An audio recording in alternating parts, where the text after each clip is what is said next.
ബഹാവുദ്ദീൻ നദ്വി ഉസ്താദ് എല്ലാ എംപിമാരെയും MLA-മാരെയും ആക്ഷേപിച്ചുകൊണ്ട് പറഞ്ഞതല്ല. ബഹുഭാരത്വത്തെ എതിർക്കുന്ന നേതാക്കളിൽ MP-മാരുണ്ട്, MLA-മാരുണ്ട്, രാഷ്ട്രീയ നേതാക്കളുണ്ട്, മതേതര നേതാക്കന്മാരുണ്ട്. ആ കൂട്ടത്തിൽ അവരിൽ പലരും സ്വന്തം ഭാര്യയുടെ പുറമെ സ്റ്റെപ്പിന് അല്ലെങ്കിൽ അഡ്ജസ്റ്റ്മെൻറ്റ് ഭാര്യമാരെ സ്വീകരിക്കുന്നവരാണ്. അവരാണ് ഇത് എതിർക്കുന്നത് എന്ന് പറഞ്ഞതാണ്. അതിൽ EMS നമ്പൂതിരിപ്പാടിൻ്റെ മാതാവിനെ പറ്റി പറയുന്ന ഒരു ഭാഗമുള്ളത്, ആ മഹദിയെ കല്യാണം കഴിച്ചത് ശൈശവ വിവാഹത്തിലാണ്. അത് ബാലവിവാഹത്തെ എതിർക്കുന്ന ഇടതുപക്ഷ നേതാക്കളുണ്ട്, അതുപോലെ തന്നെ ലിബറലിസ്റ്റുകളുണ്ട്. അതൊക്കെ ഒരു വൈരുദ്ധ്യമാണ്, എതിർക്കേണ്ട കാര്യമില്ല. കാരണം ആധുനിക കാലഘട്ടത്തിൽ പോലും നടക്കുന്നത് 6-ാം നൂറ്റാണ്ടിൽ നടന്ന പ്രവാചകൻ നബി തിരുമേനി സല്ലല്ലാഹു അലൈഹി വസല്ലം തങ്ങളുടെ സഹധർമ്മിണിയായി വന്ന ആയിഷ ബിബിക്ക് അന്ന് 9 വയസ്സ്, ജീവിതം പങ്കാളിയാകുമ്പോൾ വിവാഹം കഴിക്കുമ്പോൾ 6 വയസ്സ്. അത് ശൈശവ വിവാഹമാണ്, അത് ബാലപീഡനമാണ് എന്ന് ആക്ഷേപിക്കുന്ന ആളുകൾ മനസ്സിലാക്കേണ്ടത്, ആധുനിക കാലഘട്ടത്തിൽ EMS നമ്പൂതിരിപ്പാട് പോലും അവരുടെ മാതാവ് പോലും അങ്ങനെ ശൈശവ വിവാഹത്തിന് വിധേയമായിട്ടുള്ളതാണ് എന്ന് ചരിത്ര ഉദ്ധരണി നടത്തിയെന്നല്ലാതെ കമ്മ്യൂണിസ്റ്റ് ആചാര്യന്മാരെയോ ഇടതുപക്ഷ MLA-മാരെയോ MP-മാരെയോ അല്ലെങ്കിൽ വലതുപക്ഷ MP-മാരെ MLA-മാരെയോ ആക്ഷേപിക്കുക എന്ന ഉദ്ദേശത്തിലല്ല, ചരിത്രത്തിന്റെ തെളിവ് ഉദ്ധരിച്ചത്.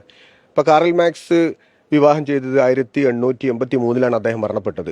അതിനിടയ്ക്ക് അദ്ദേഹത്തിന്റെ ജീവിത പങ്കാളിയെ വന്നത് ഒന്ന് ജെന്നി, മറ്റൊന്ന് ഹെനനയാണ്. ഒരാൾ ഭാര്യയാകുമ്പോൾ മറ്റൊരാൾ സ്റ്റെപ്പിനായിരുന്നു. സ്വാഭാവികമായിക്കൊണ്ടും അതൊക്കെ അഡ്ജസ്റ്റ്മെന്റുകളാണ്, അവരുടെ ജീവിത പങ്കാളികളാണ്. അതൊക്കെ ബഹുഭാര്യത്വമാണ്. ശൈശവ വിവാഹം പണ്ടും നടന്നിട്ടുണ്ട്. അപ്പോൾ പ്രവാചകൻ തിരുമേനി സല്ലല്ലാഹു അലൈഹി വസല്ലം തങ്ങളുടെ ബഹുഭാര്യത്വത്തെയും 6-ാം നൂറ്റാണ്ടിലെ ശൈശവ വിവാഹത്തെയും എതിർക്കുന്നവർ കാണിക്കുന്നത് കാപട്യമാണ്. അവരും അവരുടെ ജീവിത പങ്കാളികളും ഒക്കെ ഇത്തരം കാര്യങ്ങളെ പ്രോത്സാഹിപ്പിക്കുകയോ ജീവിതത്തിന്റെ ഭാഗമാക്കുകയോ ചെയ്തിട്ടുണ്ട് എന്ന ഒരു ചരിത്രത്തിന്റെ പിൻബലത്തിൽ ഉദ്ധരിച്ചു എന്നതല്ലാതെ ആക്ഷേപിക്കുക എന്ന ഉദ്ദേശത്തിലല്ല. അതിന് തെളിവായി ഉദ്ധരിക്കുമ്പോൾ ഏത് പ്രഭാഷകന്മാരും ഉദ്ധരിക്കുന്ന ഒരു സ്വാഭാവികത മാത്രമാണ്. ഒരു തെറ്റില്ല, ബഹാവുദ്ദീൻ നദ്വി പറഞ്ഞ തെറ്റില്ല. കാരണം എല്ലാ MP-മാരെയും MLA-മാരെയും അദ്ദേഹം ആക്ഷേപിച്ചിട്ടില്ല. ബഹുഭാരത്വത്തെ എതിർക്കുന്ന ആളുകളിൽ MLA-മാരും MP-മാരുമുണ്ട്. അവരെ പറ്റി പറഞ്ഞത് നിങ്ങൾ ഭാര്യമാരെ മാത്രമല്ല, നിങ്ങൾ അഡ്ജസ്റ്റ്മെന്റ് ഭാര്യമാരെയും സ്വീകരിക്കുന്നവരാണ് എന്നൊരു പ്രയോഗമാണ് അദ്ദേഹം നടത്തിയിട്ടുള്ളത്. അതിൽ തെറ്റുമായിട്ട് പറയാൻ കഴിയില്ല. അത് ക്യാമ്പയിന്റെ ഭാഗം തന്നെ, അത് ഞങ്ങളുടെ നിലപാടാണ്. അദ്ദേഹം പറഞ്ഞത് നമ്മുടെ സംഘടനയുടെ SMF-ന്റെ നിലപാടാണ്. ആ നിലപാടിനെ സ്ഥിരീകരിക്കുക തന്നെയാണ് ഞാൻ ചെയ്യുന്നത്.